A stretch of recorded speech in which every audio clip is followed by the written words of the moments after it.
thank you all for holding your breaths.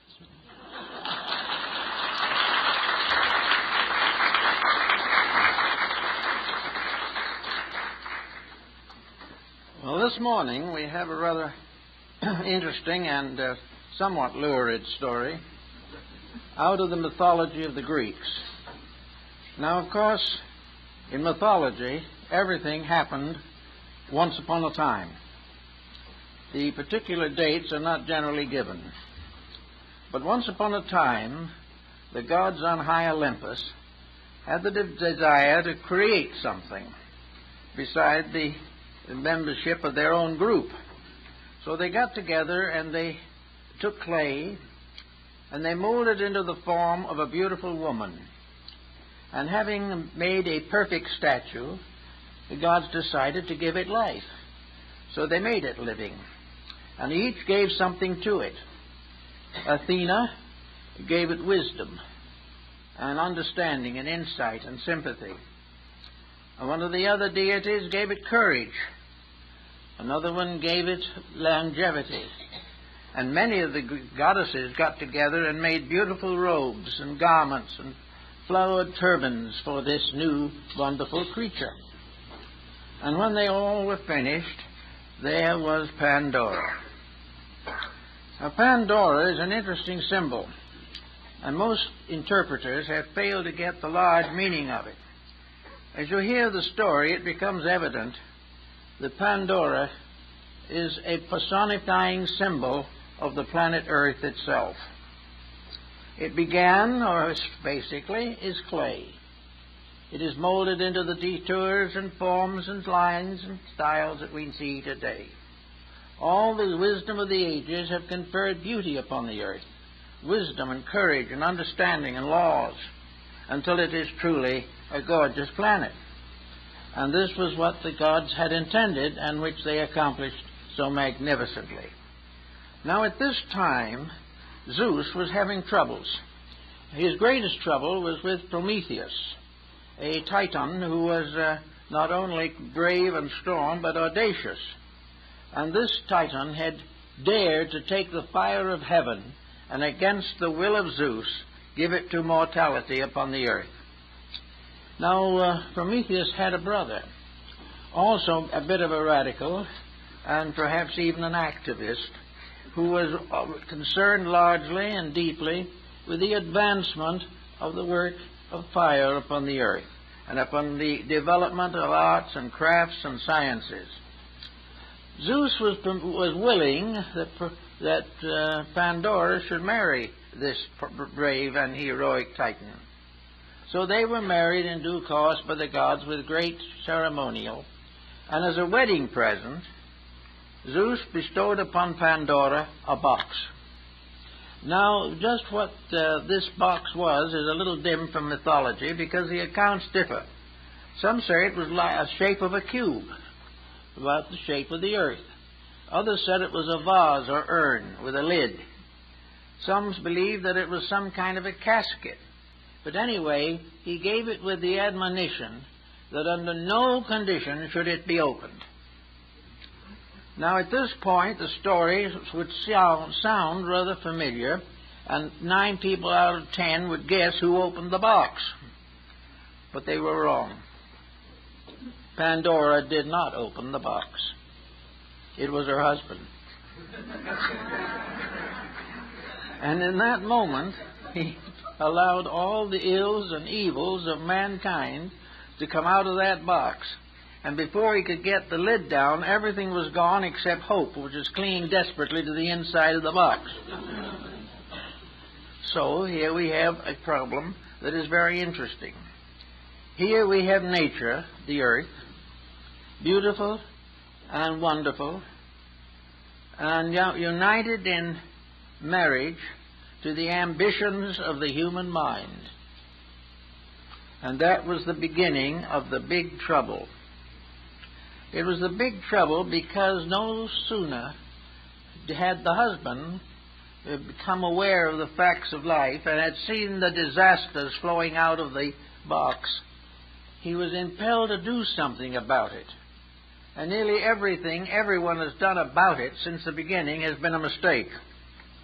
It has only made things worse. Now, every development, every invention, every art and science has its box. It has its Pandora lid down, and somebody lifts it. Then the trouble starts.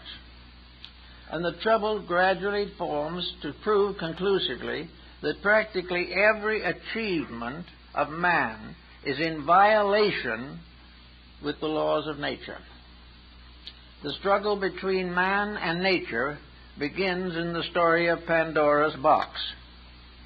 Now, in this particular case, we find that man, attempting to advance his own destiny in the natural world, begins from the beginning to do his will and not the will of nature. He does not follow the loving pattern of his wife, Pandora, but of his brother, Prometheus, who is bound to create a world that pleases him. Now, in the process of pleasing himself, he gets creation into difficulties. Now, nearly everything that we know today began with nature. We have a planet that is capable of sustaining a large number of human beings. Also, many other forms of life, and like a ship, is floating through space in its orbit. The Earth is capable of a great deal of advancement and perfection, but it is also capable of a great many disorders, because nature comes to tell us that there are laws that must be followed. And man says these laws of nature do not agree with our ambitions. We do not want to live according to nature. We want to shape nature according to ourselves. We wish to become the rulers of this little planet. We are going to be the strong, bold, brave husband of Pandora. We are going to run this world as we believe it should be run, and we are going to keep right on doing this. Now, somewhere in the beginning of time also, it was not obvious that most creatures and human beings had very little knowledge of natural law. They only had experience to prove to them what was best and what was not best. As time went on, however, science and philosophy and religion and the arts and all these things increased our knowledge of nature. They showed us a great deal about the world in which we live. They showed us many of the laws of this world. And they also pointed out the disasters which result from breaking these laws. But never heeding or minding, man's mind went on doing as it pleased, with no consideration for the natural values of life. The ambitious individual forgot that this little earth on which we live is like an alchemical bottle, and has been used as a symbol in alchemy. But in this little earth, there are limited amounts of many things, but they are limited amounts. This earth is a kind of vessel, perhaps Pandora's box, which, if we use it, will release to us all kinds of potentials, will help us to grow in 1,000 ways. But if abused and perverted, this same earth can turn upon us as a very sad and angered victim of our intemperances. So man started out to change the earth. He knew what he was doing in a sense, but he had forgotten that his own will was not paramount. Behind the will of man is the will of nature, and behind the will of nature is the mind of God. Therefore, the human being, when he goes against nature, violates not only natural but divine law. And nature punishes him for his violation of natural law, and divinity punishes him for the violation of divine law. Now, we are beginning to realize this much more than it was realized long ago in the age of fable. We are beginning to see the use and abuse and misuse of the normal available resources of life. The earth is like a bottle. It can be filled. It was full when we took it over. But it is not a self-filling bottle. It is not a magic pitcher. As we exhaust the natural resources of the earth, there is no way of restoring them. Therefore, the first thing that we should be considering always is to conserve these resources so that they can endure indefinitely until such time as the natural span of life as we know it and was ordained in heaven is fulfilled. Instead of that, we are wasting these resources every single day.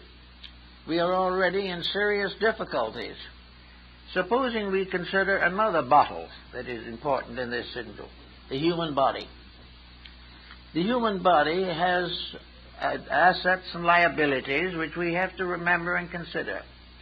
We could not bleed blood out of this body every day for years and the body remain alive. Yet we take a mysterious substance called petroleum out of the earth, and we do not care how much of it we use. We actually try to force the sale of it. We try to make more of everything in order that we can squander, swap, borrow, steal, and exchange. There is no sense of actual conservation behind this program. It gradually changes from something founded in nature and essentially good to something that has been reworked over by man and now is essentially dangerous. We'll start with some little simple thing like Ford's flivver, which was quite a nice innovation into the transportation. We all gave thanks to our inventor and to ourselves that we were privileged to have this convenience. We were morally glad because it saved a great many horses from the miseries and tortures of cruel drivers and herdsmen. But gradually something happened. Until today, we might say, in a 7-day deluge of automobiles. Instead of having the cars we need, instead of conserving, instead of building cars economical in gas and long-lasting in mechanical structure, we are going into a vast area of exploitation. We are trying desperately to sell more cars, and to do this we have to build more highways. We already have 8-lane roads, and they're not enough. And gradually, unless we are careful, we're going to be choked to death with our own cars. Now, it all started as a beautiful idea, but nobody kept the rules. The rules were that you do everything as economically, carefully, and moderately as possible. And we have done exactly the reverse. We have taken what could have been a very nice, moderate thing to help us to get around and changed it into a vast empire of profits with built-in decline and decay and an annual output that will keep on until there is not room on the planet Earth to take care of them. So this is how, one by one, we have turned the natural skills of man into the bad news that comes out of Pandora's bottle.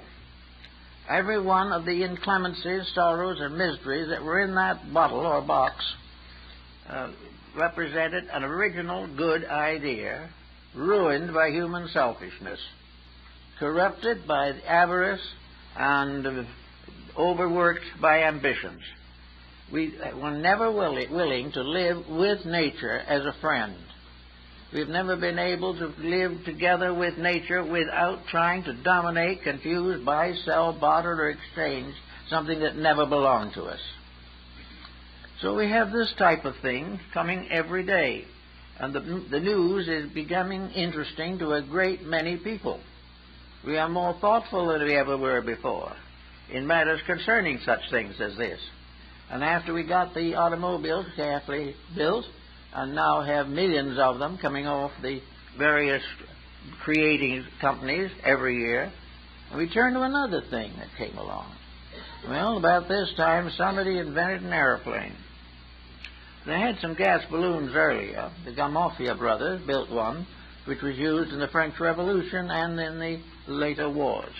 But we are now creating these planes by the thousand. They are also becoming no longer useful to us. They are becoming vast industry in themselves. They are also now helping us to exterminate each other in warfare. And we are also decimating the population by the failure of many of these planes to function normally. We now have a tremendous industry which has been largely turned into military strength out of something that was originally a very nice little way of sailing from here to the next town.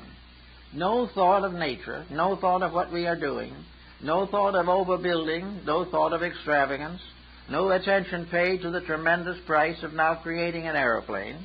Everything going part of a great economic industrial system in dead contrast to the natural laws under which we live. So we got that out of the way finally, or rather we didn't get it out of the way, but other things surfaced and it retired into a continuous cause of problem. And along came another recent discovery, the motion picture. Now, anyone who can remember back to the first film of the eruption of Mount Vesuvius will realize that in the beginning it was a very simple educational situation. The films ran from 5 to 6 minutes. There was no wheel to wind them up on. They unwound into a basket and were rewound by hand. These primitive films were at the Nickelodeon, where you paid 5 cents to watch something juggle about for a few minutes. All this has gradually changed. Now we are dealing with a vast economic empire, with millions of people overpaid, with the production values almost exterminated, with everything that might have come out of this great discovery that would advance civilization sacrificed for profit. So we're paying more and more and getting less and less, until finally we will find that the productions as we know them now are a little better than psychotic. So here was a good idea. Nature was not against a motion picture, but it was against any abuse of any subject at any time and penalizes it. And so gradually, inevitably, this interesting little device is turning into a disaster, a tremendous cause of misery, one of the sorrows and forms of sadness that came out of Pandora's box. And we hardly got that out of the way before something else came along to give us cheer. And now we have atomic and nuclear fission. Now, this was possibly inspired a little perhaps in the hope of being able to find a more convenient way of motorizing our vehicles or industrial plants. But what we have come out with finally is a very dangerous and very deadly possibility for self-destruction, either intentional or accidental. A great mystery surrounds the whole subject, and we are still suffering from the causes that we have set in motion. Our petroleum industry is in the same condition. It was started by a few little lamps that were harmless and managed to light the neighborhood for a while. It has now become a multi-billion-dollar monopoly in which it is being used for every purpose except that which nature intended. So nature doesn't like these things, and it has ways of pointing out that it is unhappy and is not pleased. So we go on from one thing to another, and the last contribution to all of this is the computer. Now we have a new ailment, an ailment which we don't know very much about, but is developing with leaps and bounds, and is certainly being overused, misused, and abused. It is gradually supposed to save us all hard work. It is supposed to take the place of a large part of education, which in turn means a very great diminishment of discipline in the mind. It gradually is going to turn our mental lives become the manipulators of thinking devices to take the place of our own thinking. All of this is considered just wonderful. We're just going to pretty soon have nothing to do, and when we have nothing to do, we will not be paid anything to do it. This type of problem is there. But most of all, as far as nature is concerned, is the waste that is involved. We are living on the surface of a bottle. There is only so much in the bottle of anything, so much gold, silver, oil, concrete, all these things. The surface of the earth is gravel or sand or rock. We have now risen above the surface of the earth all over the world with great cities that are built entirely off the surface of the earth and are strengthened and built by the exhaustion of natural resources. We are building and building until there won't be a square foot of land left for the individual to use for any purpose except business. All of this is not pleasing to nature. It is not what was intended, because it is a slow but inevitable form of suicide. We have no indication or proof that when these supplies are exhausted, that they will be finished or will be replaced. We have no proof of our hope that sometime we can mine into the fields of space and find an answer there. The proof of the pudding is we will not find answers for problems that we should never have created. If we were in legitimate tragedy as a result of factors beyond our consideration or knowledge, things could be done about it. But the present world in its present condition is definitely an achievement of our own. We have created it, we are trying to live in it, and we are finding it unlivable. Now, this is part of this plan that Zeus has. He warned the world when Prometheus discovered fire that this fire would not be used forever just to warm the cold feet of primitive people. This fire was going to be used for incendiary purposes. And the Chinese fireworks that were used for weddings and funerals were changed into all aerial bombs to torpedo the earth. So we have gradually abused things. And now comes the possibility of reckoning. Now, no one wants to look forward to the probabilities of an extermination of our planet, and there's no need to. But there is need for us to begin to recognize the need for conservation of resources. There is need for us to think a little beyond ourselves. Now, not too long ago, people were not very much interested in that thought, because they felt that whatever was going to go wrong would go wrong after they had left here, and that it would fall upon their descendants under the third and fourth generation. We're not so sure of that now, because it looks as though some of the pain is starting already, and therefore that we cannot continue to put off corrections and continue to cultivate the vices. So here we have a new world order coming about. We have more and more people conscious of the needs. We have greater and greater emphasis upon the development of characters that are strong, constructive, and right. Facing another election this year, we are becoming more and more cautious on the problem, somewhat disillusioned, certainly suspicious, and more inclined to be as thoughtful as conditions permit. We are beginning to realize that we have to change our own ways. Now, this goes right back into another one of Pandora's boxes, and that is the world home. The home is a box. It's an institution. It was created to provide security for coming races so that they could develop into maturity with intelligent backgrounds of care and thought and dedication. These motives now require a certain amount of unselfishness, and there are fewer and fewer unselfish people. They want perfect freedom. They want to do as they please. And as a result of that, old natural law is in more and more trouble. Now, natural law cannot react in just a volcanic equation or maybe in an earthquake, although they can come too. But natural law comes in the increasing of tragedy.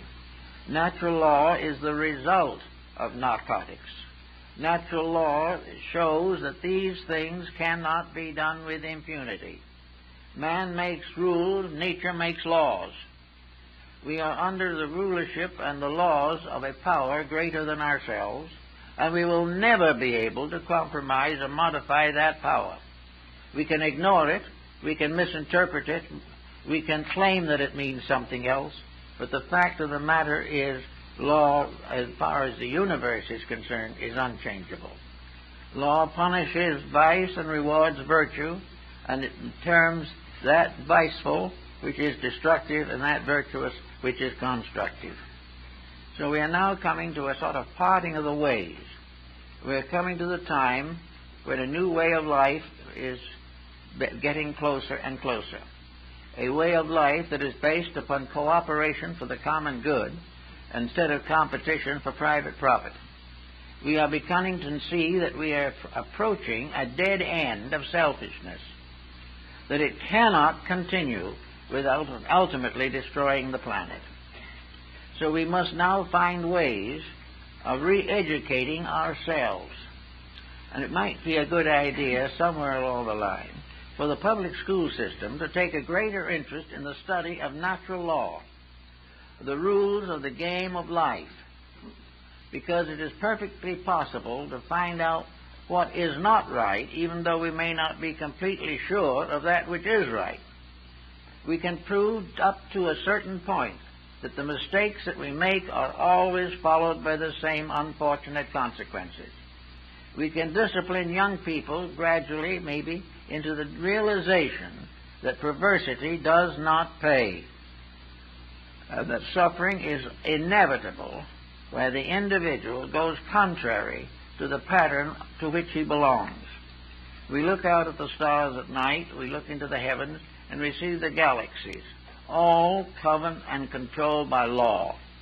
And the fact that the human being is a little insignificant detail somewhere does not prevent him from being under that same law. The law that creates the galaxy is also responsible for the growth and development of the human being. He is a comparatively small microcosm, but he is a miniature of the greater world. And the rules that apply to one apply to both. Everywhere we turn, there is a great need for recognizing that there is no way of patching up mistakes. The character of the individual must be taught so that these mistakes are no longer made. You can never remedy a situation completely once it has gotten out of hand and has disintegrated in misery for all concerned. Now, to get hold of these natural laws, we must go beyond the stock exchange. We must get into an entirely different field of life. We must study carefully and thoughtfully the biologies of nature. We must realize what happens when things happen that we do and what we cause. We must realize what is going to happen when we keep on contaminating water. Our water supply is in danger. We are also in a condition where our atmosphere is in danger. Instead of trying to find ways to change that, we are trying to change laws to permit it to continue. We object strenuously to controlling the various ailments and misfortunes which we are causing. Therefore, we have to get back down to the mere fact, the real fact, that man was not created for the purpose of being an economic giant. He was not embodied into this flesh so that he could continue to fight with his neighbor until the end of time. He was not created for the purpose of building a home and then walking out on it. He was not built in any of these cases, nor was he built with the intention of developing physical habits which would destroy him. The individual can never win in a battle against natural law. He might as well begin to examine it now and see how he can save himself. He cannot create a remedy for a mistake except by changing the mistake.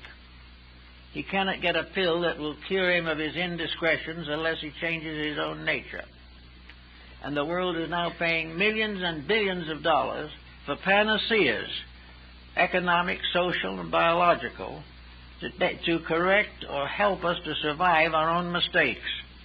This won't happen. We will keep on making the mistakes. Those who create panaceas will be richly rewarded while they are selling a mistake, and the errors will go on as before. So education now calls for a complete renovation of who is who in the universe. The actual thing that we have to know is that we are living under an immutable system of laws. These laws are completely benevolent.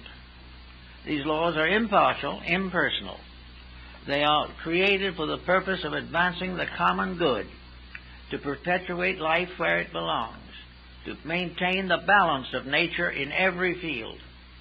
As we gradually cover every square foot of earth until there is no earth visible anymore, lose all our farmlands, as we continue to fill our air with smog and all these things, we keep right on with the assumption that the great reason that we are here is to build industries that will pay us billions of dollars and then go around sneezing our heads off with the smog or paying an elaborate doctor's bill to find a panacea for it, which can never be done, by the way. So we are now in a position where common sense must come back into authority. All else has been tried. We have done everything we can conceive of to avoid facts. We disagree with facts because they disagree with ambitions. We all want to be successful, but we do not realize that unless our success is founded in natural law, it will only end in suicide. Actually, then, we have a great new science coming. It is not now the tablets of the law revealed to Moses from the crest of Sinai. It is now the infinite plan of things as written in every grain of sand, the plan that is revealed in every act of living things, in the balance of nature, in the magnificent coordination of the working parts of natural existence. We must gradually come face to face with the fact that we must maintain this balance, that we must prevent excess. And whether this is excess of poverty or excess of wealth, it is equally punishable. So everywhere, the science of finding out what nature wants should be the supreme quest of human nature and human beings. We've gotten to realize that the Pandora's box cannot be closed again. But the only thing that remains for us in that box, it may be useful, is hope. And hope is the ability to dream of things to be done. Hope, faith, and love are the great redeeming powers at this time. And then not one of the three is involved in profit. It is involved rather in character, in the restoration of right, the end of all kinds of political diligences and indiligences that cause the common problems we face today. The question isn't whether it is politically useful or not. The question is it naturally inevitable? We must get back to nature. We forget that we are the same type of life as all other living things on this planet. We share a certain universality with the tree and the bird, and while we are not trees and not birds, we have the same rules, and these rules must be kept. Each animal has its territory, and it doesn't try to take over somebody else's. Each one of us has certain responsibilities which we have to carry. And while we evade and avoid these responsibilities and try to create a fun generation, we will end where almost all of this type of fun does end, in misery. Now, I would like to think in terms of the possibility of their gradually developing a new science, a science of building upon natural law in all things, not merely in the scientific laboratory, but in morality and in ethics. We have faced the physical universe through science and have learned a great deal, but have not learned just enough to take care of ourselves. But as far as our moral and ethical lives are concerned, we have not made a solid, basic science out of doing it right. We have still allowed all of our industries and our activities to be motivated by physical profit rather than by obedience to natural law. We are all under nature. We can't get away from it. There's no use hoping that each of us or any of us can be exceptions to this rule. In some mysterious way, the truth is born in each of us. And when we forget that truth, we begin to die. until that truth is available to the people of the world, until we realize that this earth is capable of sustaining probably 3 times its present population if the idea of profit is modified. We are able to conserve resources. We do not have to have everything we want, because if we do, we're going to come very soon to the point where no one will have what they need. We do not have to have the expansion of wealth. We do not need the garage with 5 cars in it, because we have no road to put them on, and we are impoverishing the earth for the materials to build them. We are no longer in a position to waste. We also have to find proper uses for our nuclear waste, for all our other problems. We cannot continue to contaminate the oceans. We cannot continue to decimate the living things upon the earth, because each one has a part to play in the survival of all the rest.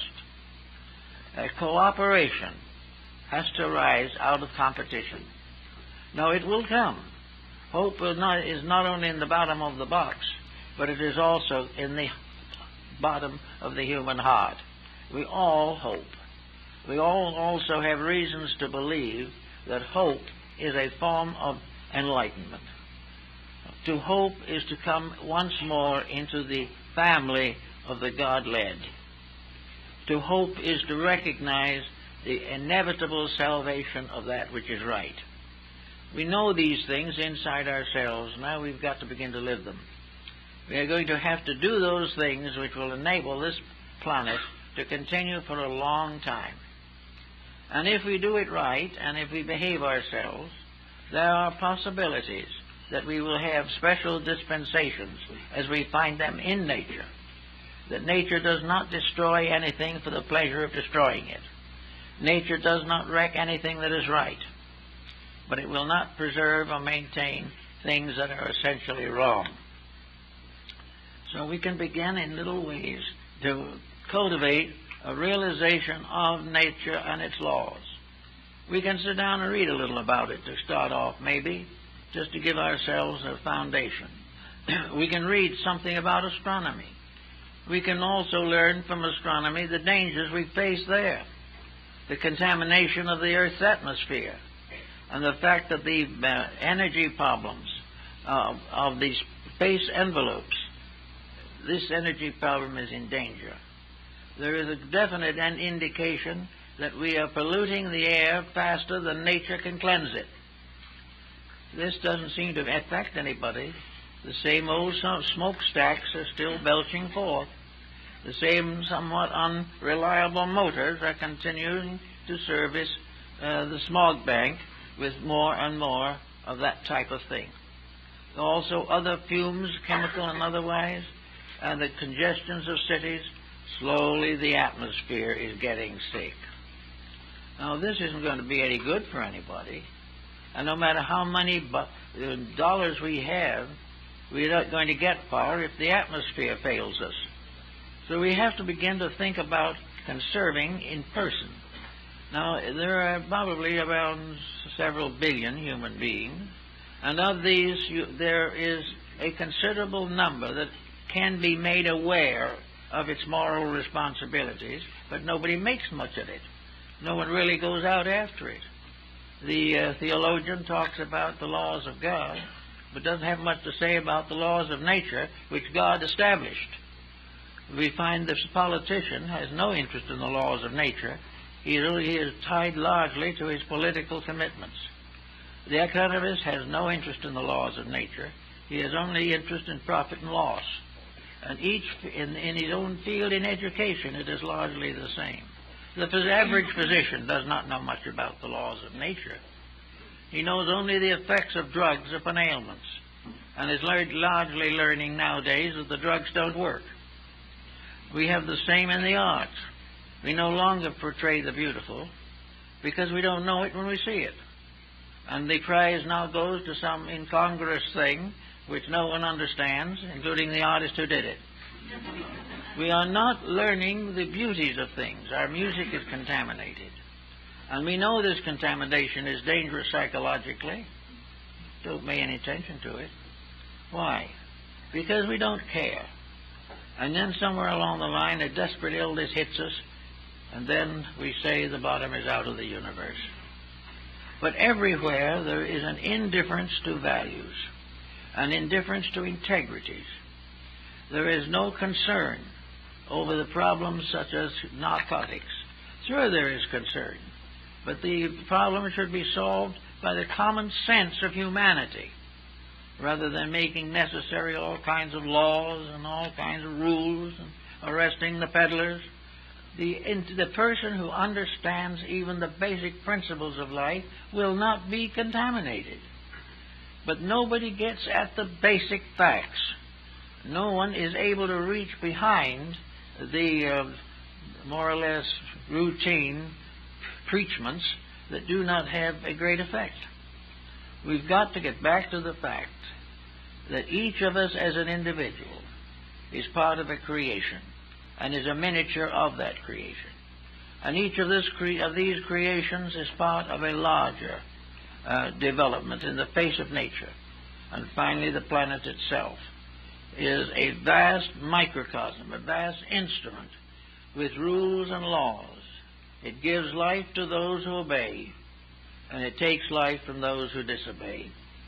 Now, it doesn't take life in the sense of destroying it, because nature's laws are physical, and therefore all nature has rulership over is the physical.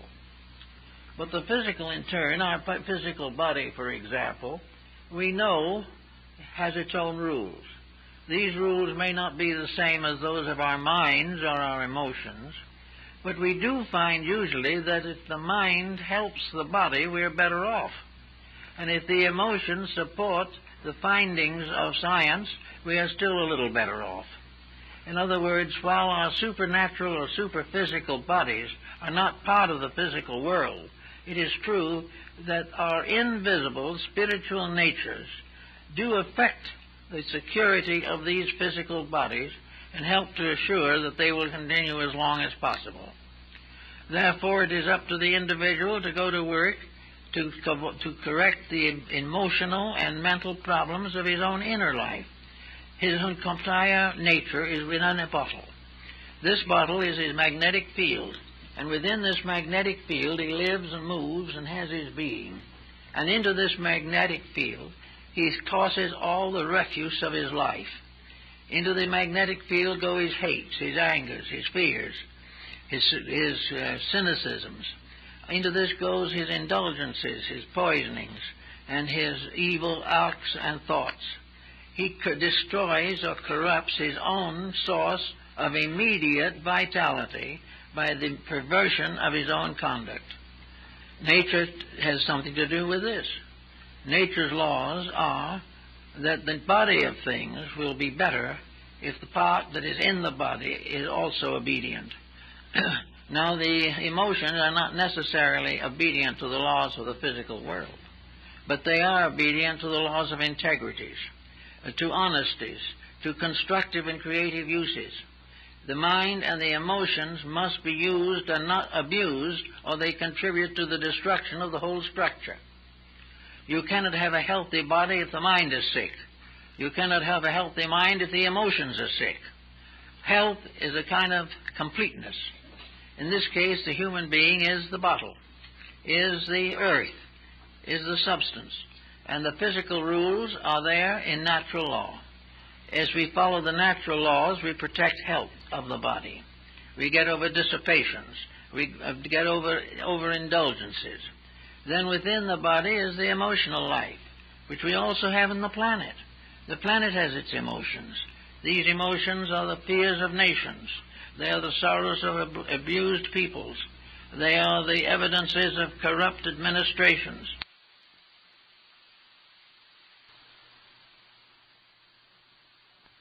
Emotional structure of the earth. This has to be. And this pain affects the entire fabric from which each individual must gather the elements of his own emotions. As we must keep the physical body nourished by the foods that grow in the ground or on trees, so the emotional life of the individual must be nourished from the emotional resources of the planet. And these emotional resources are being adulterated and perverted until hate and fear are about the only thing we have in abundance. We have to change all this. We have to nourish the emotional life of the planet. We have to be kind. We have to use things in a way that will help us to restore the original garden to which we were given in the first place, which we were supposed to take care of it. We were supposed to be gardeners in the garden of the Lord. Instead of that, we are filching the plants, allowing the weeds to take over, and spending our time somewhere else, wasting time. All these things have got to change. The mind has to change. And a good mind and good emotions in a physical body that is well organized may or may not extend physical life depending on circumstances that cannot be fully estimated, but will make the eternal life of that person, here, elsewhere, or in other embodiments, that much further ahead. And the more we grow now, the more growth we will have with which to face the future. And if we can grow a little now, there will come into our world in due time persons with greater vision, greater intelligence, greater integrities to help us to face these problems with which we must all someday be faced. So we have one world under one rule, and there is no way of escaping this. There's no possible way of the individual succeeding in wrongdoing. For the moment, he may get away with his lie, but in the end, the lie will do away with him. For the moment, he may make great profits, but a few little bacteria somewhere in the system can end the profit system for him. We may hope that we can conquer nations, but none of us can ever own anything except the very body that we have, and that is perishable. Everywhere we are building on a false foundation. We are believing that great cities have strength in them. We are proud of population increase. We are afraid of the birth rate, but more afraid of the death rate. Everything is in excess. We wonder how we're going to take care of the millions of people here. We can take care of 3 times what we have if we are not completely selfish, thinking only of extreme profit for ourselves and letting the rest do the best they can. Nature will control this problem. Some years ago, there was a series of experiments made on one of the mesas in America's Southwest. In this particular mesa, there was a flat plateau on the top, and the precipitous sides were such that no living creature other than a bird could possibly get to the top of that mesa. Everything that had to climb or crawl had to stay below. Also, there was very little chance in that desert region for any form of plant life to make the ascent, because it was pretty much above anywhere it could go, and also the barren surface was not hospitable to keep plants alive. A team went up there and examined the situation and found a miniature society there of living things. They found that that mesa, a little isolated area of a few acres on the top of precipitous cliffs, had its own flora and fauna, that for centuries certain creatures had continued to thrive there by cooperation. Everything there was saved from contamination by outside selfishness. There was no hunter to shoot the animals. There was no man to fish the stream. There was no smog to destroy living creatures or blight the foliage. And there, for thousands of years, a miniature economy had been a success, and will be a success until the individual here, human being, figures a way to subdivide it for condominiums. Then it will be gone. But nature will give us what we need if we use it wisely. It will give us the means to survive almost any challenge that can possibly come to us. But it will not aid and abet foolishness or stupidity. Now we're working towards world peace, and we hope we're going to find it. But if we don't find it, or even if we do find it, let us remember that war has never yet been able to accomplish one good thing, because it is contrary to nature. Now, wars have accomplished reforms, but if there had been no war and nature had been obeyed, the reforms would have been unnecessary, because the vices would not have existed. So there are two ways of getting rid of a vice. One is to shoot and the other is to change it into something constructive and useful to all concerned.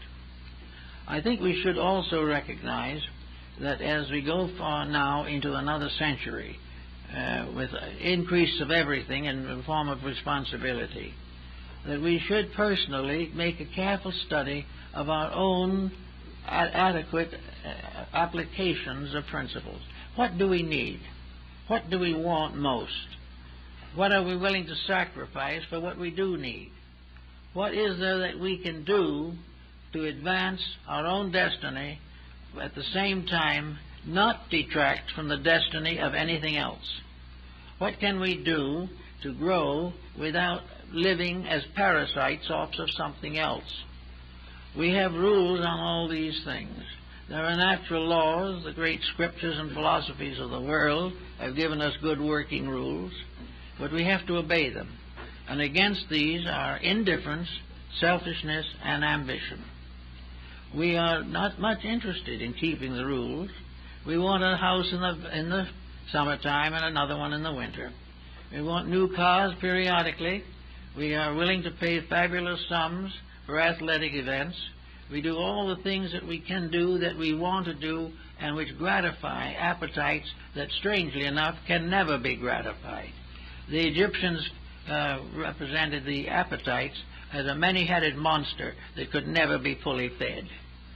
And the same is true of extravagances and of personal ambitions and the desire and willingness to compromise truth for the sake of profit.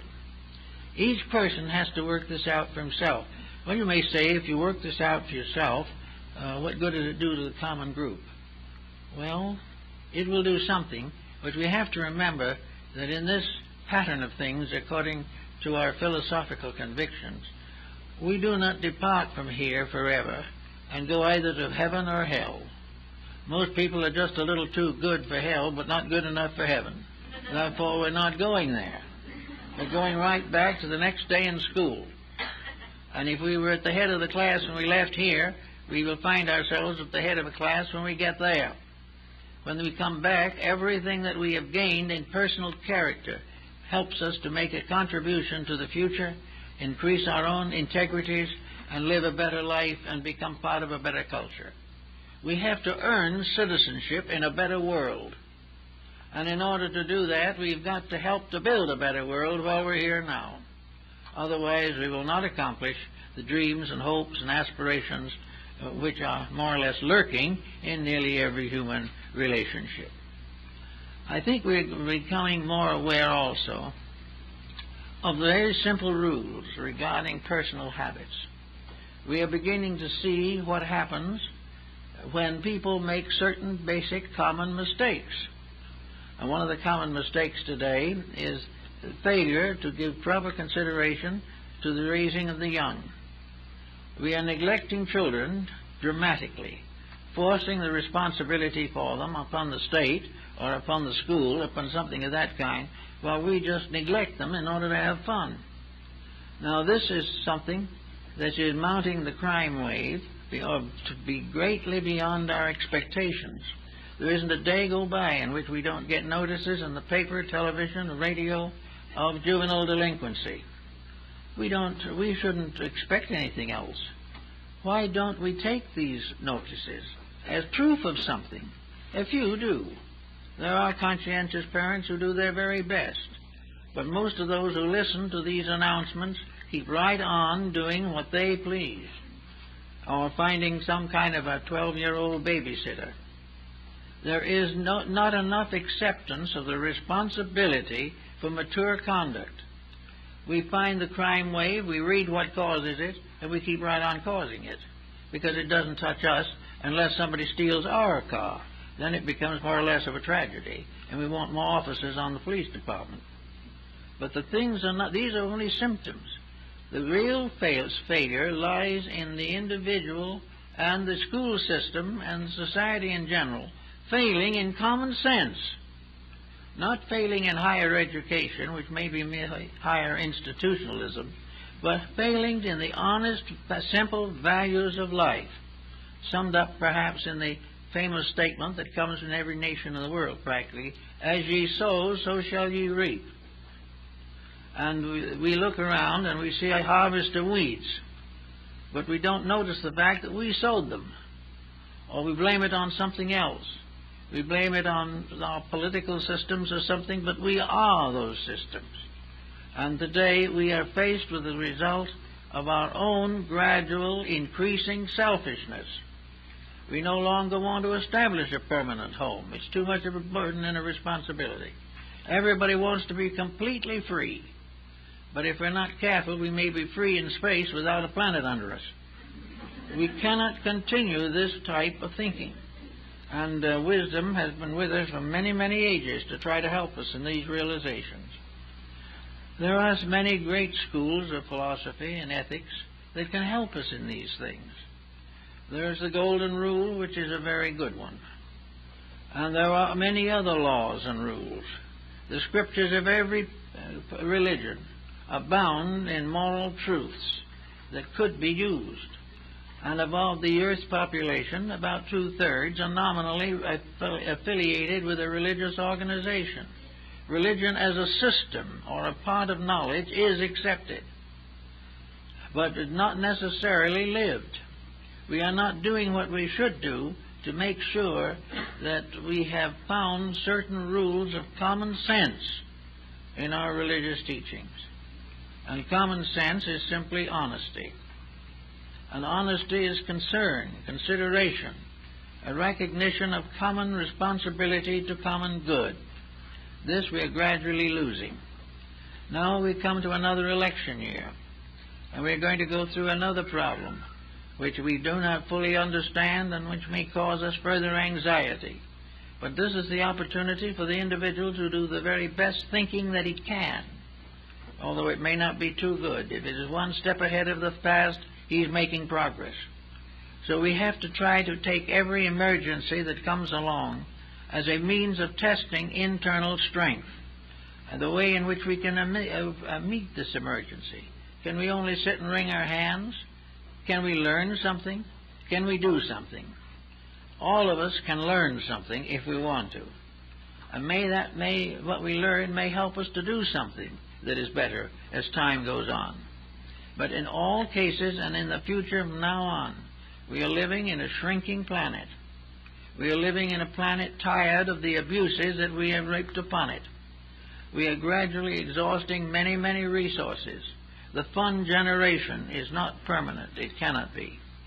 Therefore, before we have to economize, why not use better the productions that we have? Why not look around and try to avoid the mistakes that are bringing misery to millions of other people? So we go back to Pandora and her box, and we see in Pandora today a kind of outraged nature. We see a nature that is being torn apart. We see a planet that is being devastated.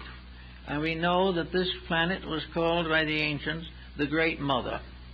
It is from this planet that we must all gain the substance of survival. The ancients had understood not only the surface of this planet, but its undersurfaces, that which was within it. It knew about the magnetic and electric cores within the planet. It knew also that everything in that planet, in this planet, is alive, whether it is animated as we know it. Minerals, metals, and substances are all living parts of a great planetary biology. Everything that is in the planet is necessary to the planet. But as parents are willing to sacrifice something of themselves for their children, so the planet will sustain and support a great variety of labors and opportunities, but not waste. We must stop wasting the resources of our earth. We must use our magnetic fields and those things which are available to us for the greatest good of the greatest number. Unless we do this, we are going to find ourselves in a serious problem. We know also that contamination goes down into the ground.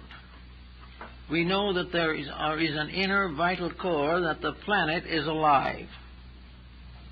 This planet is just as much alive as we are, maybe more so. It has various systems. It has its arterial system, its nervous system, its bony structure. Just as any living thing has, this planet has an entire living integration within itself. It is served and noted by three stripes or streaks of life energy. From below upward comes the energy that maintains growth. All plants and things of this nature are nourished from an energy radiating from the core. And then this energy rises through the major stems and roots of these plants. The animal or emotional body is sustained by horizontal bands circling the earth.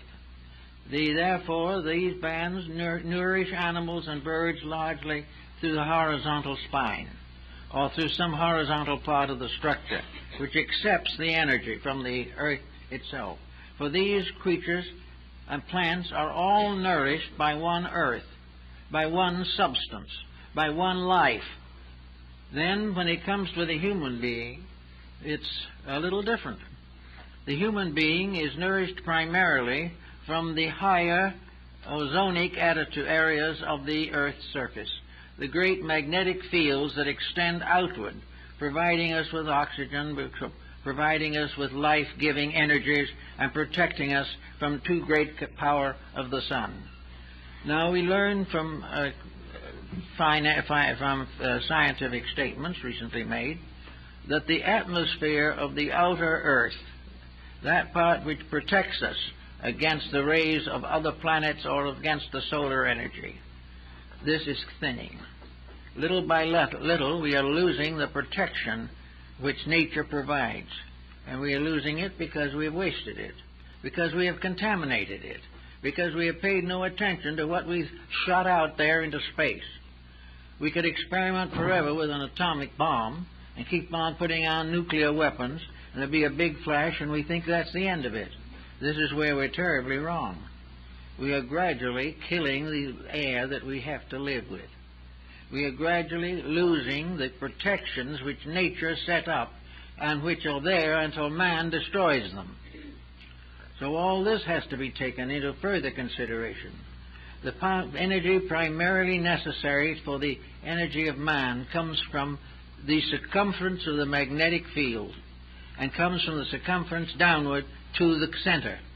Therefore, man has been called by the Greeks an inverted plant, because his root is in heaven and his body upon the earth. But the root of the vegetable is in the ground, the root of man is in space. But they are all rooted in life, and they're all rooted in law, and they're all rooted in common sense. And they all have responsibilities to keep the rules by which they were created. The human being is the most fortunately placed of all creatures that we know. He was appointed as a gardener in this particular planetary environment. It is therefore not only up to him to protect his own environment, but the environment of all other things. He has responsibilities to protect vegetation, the entire animal kingdom, and the various locked-in spiritual entities which we call minerals. All these things are part of our responsibility. We use them as we please, we destroy them when we want to, and care nothing for what happens. This means a new way of life has got to be created, in which we are recognizing the fact that we are stewards. We are not here to run the world, rule it, or own it. We are here to serve it in the name of that power which alone has the right to proclaim its ultimate ownership, and that is heaven itself. If we can continue to do the right thing, we will find that our energies will be protected. Today we are very despondent. We're negative, we're half-sick, we're tired, we're worried, and we're concerned. Furthermore, the air we breathe is not what it ought to be. The water that we drink is not what it ought to be. The food that we eat is contaminated. All around, in the name of profit, we are killing ourselves. And this will keep on until we realize that actually, while we cannot die, we can do a certain amount of repentance. We can also suffer from our own mistakes, even though these mistakes cannot destroy us as living things, because the life is not in the material world, but in something beyond, which physical things cannot reach, but which physical things can hurt and damage and injure and cause sorrow and sadness. As we look around in the world as it is today, we see a great influx of new hope, for hope is in the bottom of the barrel and always has been. We see hope for the future. A new light is beginning to shine. A new hope is beginning to develop within us. The individual who has suffered much is beginning to realize that something can be done about it. The corruptions of nations no longer pass unnoticed. The various debilities which afflict us now challenge us. Groups are forming all over the world to help to correct the common causes of trouble. We are working desperately to find an answer to all militant warfare. We are trying desperately to find cures for poverty, for sickness, for ignorance, for narcotics, and for all the other ills that flesh is heir to. We caused them. Now we have to find the cure. But the cures are coming, and hope springs eternal. And our hope is well founded, for there scarcely a day goes by that we do not hear of some new effort to do it better. We are, every one of us, working as best we can to try and see that some of these things work out in our time, and lay the foundations for others that have to work out in greater time. We know that we can do things. And in the next 10 years, I think we will see the greatest upsurge of integrity that the world has known for thousands of years. We are beginning to have one new emotion that is helpful, if in itself dangerous: fear. We are beginning to fear for the future. We are beginning to fear that this future will come while we are still alive. That is not a future that we must now put off for our children's children. It is a future that can hurt us right now, next year, and the year after, and in the memory of the past and in the hope of the future. We are now beginning to recognize that cooperation is the life of survival, and competition the eternal cause of death and destruction. As this gradually grows in us, we will find the work of peace will spread, that religion will have new impetus and new values with which to work and to develop, that religion itself will take on the realization that to keep the laws of nature is to obey the commandments of God. The 10 commandments have to do with morality. 10 principles of conservation, natural resources, and the protection of the earth itself from the vices of tyranny. These things are coming now more and more into focus. The wars of religions are going to come to an end, because we can only defend these wars by making new mistakes. We cannot destroy another faith without killing part of the world we belong to. And to destroy anyone's belief is a deep wound in the surface of the planet. All these things have to be handled in a different and better way. And we have to help in every way that we can to restore the garden as it was meant to be, where there is enough for all, and minds freed from the competition and tyranny of ambition can settle down to the study of realities, the advancement of inner life, the strengthening and purifying of the purposes of existence. We can each release more of the inside instead of trying to crowd everything on the outside. In this new way of life, the secret poet can come out and be known. The painter, the musician with real music in his soul can be heard again. Great books can be written again. Great adventures can be undertaken. Great studies of the inner values of life, the study of the extrasensory perception band, the development of the knowledge of man's internal power to cooperate with the divine plan, and the way of finding within himself conscious verification of the dreams and hopes that have become so necessary to our survival. We can find in this pressure of things not an avenging God, but a kindly parent who must be a little more strict and must bring about the things that we all need, whether we want them or not. And if we fail to do that, or the parent fails, we would ultimately, as the untrained children, accuse the parent of failure. We will never be able to accuse nature of failure, however, because nature will never fail to teach the lesson until the lesson is learned. And then it becomes part of the great resource of understanding and insight which helps to bring us all closer to the divine power which we all desire inwardly and spiritually to serve. This can be the beginning of our first conscious dedication to those rules and laws which will lead to life rather than to death. Thank you very much.